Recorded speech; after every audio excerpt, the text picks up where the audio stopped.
Assalamualaikum warahmatullahi wabarakatuh.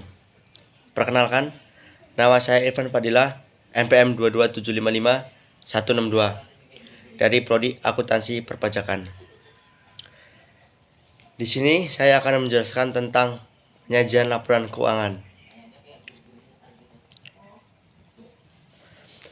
Yang dimana itu laporan keuangan merupakan suatu penyajian struktur dari posisi keuangan dan kinerja keuangan entitas.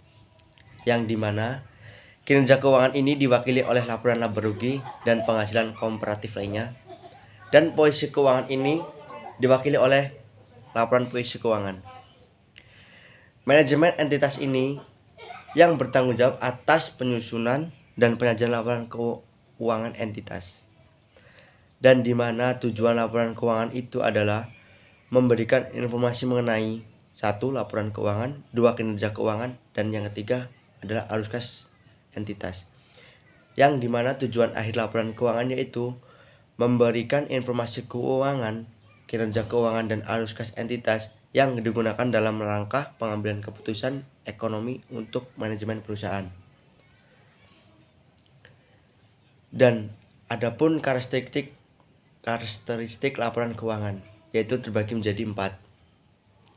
Yang pertama yaitu dalam penyusunan laporan keuangan manajemen membuat penilaian terhadap kemampuan entitas dalam mempertahankan keberlangsungan usaha. Dan yang kedua adalah entitas penyusunan laporan keuangan atas dasar akrual kecuali laporan arus kas. Dan yang ketiga seperti penyajian dan klarifikasi harus konsisten kecuali terjadi perubahan data atau operasi entitas atau perubahan tersebut diserahkan oleh PSAK. Dan yang terakhir adalah penyajian secara wajar atau keputusan terhadap PSAK. Dan saya akan menjelaskan tentang macam-macam laporan keuangan yang dimana seperti ada laporan posisi keuangan, laporan laba rugi dan penghasilan kumulatif lainnya, laporan perubahan ekuitas, dan laporan arus kas dan catatan atas laporan keuangan. Dan itu adalah macam-macam laporan keuangan terbagi menjadi 4. Selanjutnya, adapun entitas menyajikan 3 posisi laporan keuangan pada yang pertama, seperti akhir periode berjalan, dan yang kedua akhir periode sebelumnya, dan yang ketiga adalah awal periode. Itu entitas penyajian dalam laporan posisi keuangannya itu terbagi menjadi 3. Dan dimana di sini berdasarkan PSAK 1 dalam mengatur laporan keuangan yang wajib dibuat oleh perusahaan yang terdaftar di BI atau Bursa Transfer Indonesia. Penyajian laporan keuangan atau periode yang diatur oleh OJK, Otoritas Jasa Keuangan. Dan di sini pun ada struktur dan isi laporan keuangan. Saya akan menjelaskannya seperti pengungkapan arti luas yaitu penyajian dalam laporan keuangan, identitas laporan keuangan, entitas mengidentifikasi laporan keuangan secara jelas dan membedakan dari informasi lain dalam dokumen publikasi yang sama. Seperti penyajian informasi berikut. Yang pertama adalah nama entitas dan periode laporan. Yang kedua adalah apakah laporan satu atau kelompok.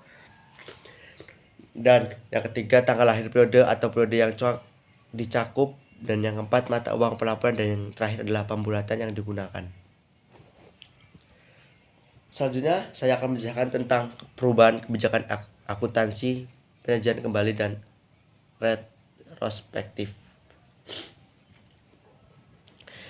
Entitas menyajikan laporan keuangan ketiga pada posisi awal periode terdekat sebelum sebagai tambahan laporan keuangan komparatif minimum jika di sini seperti entitas penerapan kebijakan akuntansi secara retrospektif membuat penyajian kembali atas pos-pos dalam laporan keuangan. Seperti penerapan retrospektif, penyajian kembali, dan reklarifikasi memiliki dampak material atas informasi dalam laporan keuangan. Entitas menyajikan 3 laporan keuangan, yaitu pada akhir periode berjalan, akhir periode sebelumnya, dan awal periode.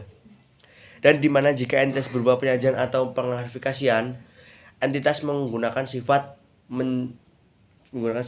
jumlah dan alasan reklasifikasi atau peninjauan kembali. Di sini saya akan menjelaskan tentang aset dan liabilitas jangka pendek.